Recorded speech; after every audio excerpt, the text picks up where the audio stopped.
તમારી આખી પ્રક્રિયા ખોટી છે અને તમારા જે આકા ગાંધીનગરમાં બેસેલા છે ને એ લોકો મલાઈ ખાય છે. આ લોકોની ભરતી નહીં કરો તો એક્ઝામ બંધ કરી દો. બંધ કરો એક્ઝામ તમે. બરાબર.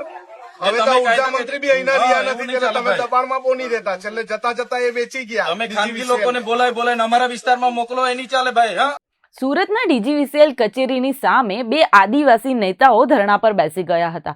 કોંગ્રેસના અનંત પટેલ અને આમ આદમી પાર્ટીના ચૈતર વસાવા આ બંને નેતાઓ ધરણા પર બેસ્યા હતા. અને એટલે આપણે આમ જોઈએ કે જ્યારે પણ આદિવાસી સમાજની વાત આવે કે યુવાનોની વાત આવે ત્યારે નેતાઓ કઈ પાર્ટીના છે તે નથી જોતા, પરંતુ તેઓ એકજૂટ થઈને આગળ કામ કરતા હોય છે. આપણે પહેલા પણ જોયું છે કે મનસુખ વસાવા અને ચૈતર વસાવા વચ્ચે કેટલા પણ મતભેદ હોય પણ બંને સાથે મળીને પોતાની વાત રજૂ કરે છે અને લોકો માટે કામ કરે છે. વિદ્યુત સહાયકની ભરતી પાડવામાં આવી હતી. લોકોએ બહુ જ મહેનત કરીને તેમાં ભાગ લીધો, પરંતુ જ્યારે તેના રિઝલ્ટની વાત આવી તો આઉટસોર્સિંગ વાળાઓને લાભ મળ્યો અને જેના મુદ્દા પર ગઈકાલે ધરણા કરવામાં આવ્યા હતા. તો આજે આ રિપોર્ટમાં આપણે જોઈશું કે એ મુદ્દાનું શું થયું અને કઈ રીતે ધરણાનું એ લોકોને જવાબ મળ્યો.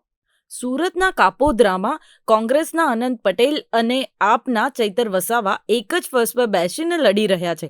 વિદ્યુત સહાયકની પરીક્ષા પાસ કરનાર લગભગ 1800 આદિવાસીઓ યુવાનોને હજુ નોકરી મળી નથી. ડીજીવીસીએલના અધિકારીઓ કહે છે કે માત્ર 195 જ જગ્યા હતી, બાકીના વેઇટિંગમાં છે. પણ યુવાનોનો આક્ષેપ છે અમે આઈટીઆઈ કરી, એપ્રેન્ટિસશીપ કરી, પરીક્ષા પાસ કરી, પણ નોકરી મળી રહી છે દિલ્હીની કોન્ટ્રાક્ટ કંપની દ્વારા લાવેલા બિન ક્વોલિફાઈડ લોકોને. આજે બંને ધારાસભ્યોએ કહ્યું કે જ્યાં સુધી આદિવાસી યુવાનોને ન્યાય નહીં મળે અમે ત્યાં સુધી લડતા રહીશું, અહીંથી ઉઠીશું નહીં. અને પરિણામ નહીં આવ્યું છે કે ડીજીવીસીએલના બે અધિકારીઓએ પણ ખુરશી છોડીને ફર્સ્ટ પર બેસીને જવાબ આપવો પડ્યો. આ ઘટના એક જ વાત સાબિત કરે છે, જ્યારે આદિવાસી યુવાનોના હકની વાત આવે ત્યારે રાજકારણની લાલ પીળી ટોપીઓ એક થઈને એક સાથે લડે છે. તમે છે ને મેડિકલમાં નથી એટલે સારું, નહીં તો આઉટસોર્સિંગ માંથી ડોક્ટર ભરી દે તો એમબીબીએસ ની ચાલે ઠોકો ઇન્જેક્શન. હવે તમે ઉઠા પાઠા ભણાવવાની બંધ કરો. તમે અત્યારે જેને ટ્રેન છે, જેને આઈટીઆઈ કર્યું છે, જેને એપ્રેન્ટિસ કર્યું એને લીધા વગર રસ્તે ચાલતા કોઈ બી છોકરાને થાંભલા પર ચડાવી દો, મરી જવાય તો શું થાય? તમારે 1800 જણને તમારે પાસ જ નહીં કરવાના હતા, એની એક્ઝામ જ નહીં લેવાની હતી, એમને હેરાન જ નહીં કરવાના હતા, એમને સપનું જ નહીં બતાવવાનું હતું. તમારી આખી પ્રક્રિયા ખોટી છે અને તમારા જે આકા ગાંધીનગરમાં બેસેલા છે ને એ લોકો મલાઈ ખાય છે. દિલ્હીની જે એજન્સી છે 800 કરોડનું એને કામ આપ્યું છે, એની બે મલાઈ ખાય છે ને અમારા યુવાનોને હેરાન કરો છો સાહેબ. આ લોકોની ભરતી નહીં કરો તો એક્ઝામ બંધ કરી દો. બંધ કરો એક્ઝામ તમે. બરાબર.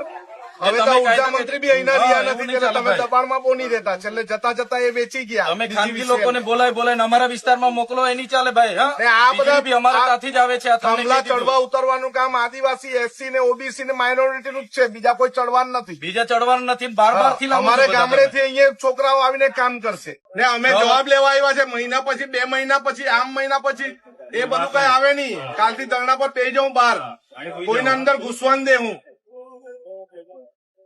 એટલે તમારે હાયર ઓથોરિટીને ફોન કરીને પૂછો ને અમને એશ્યોરન્સ આપો કે અમે આમાં વાત કરશું ને ત્યાં જે વાત થાય છે એને અમને બોલાવો.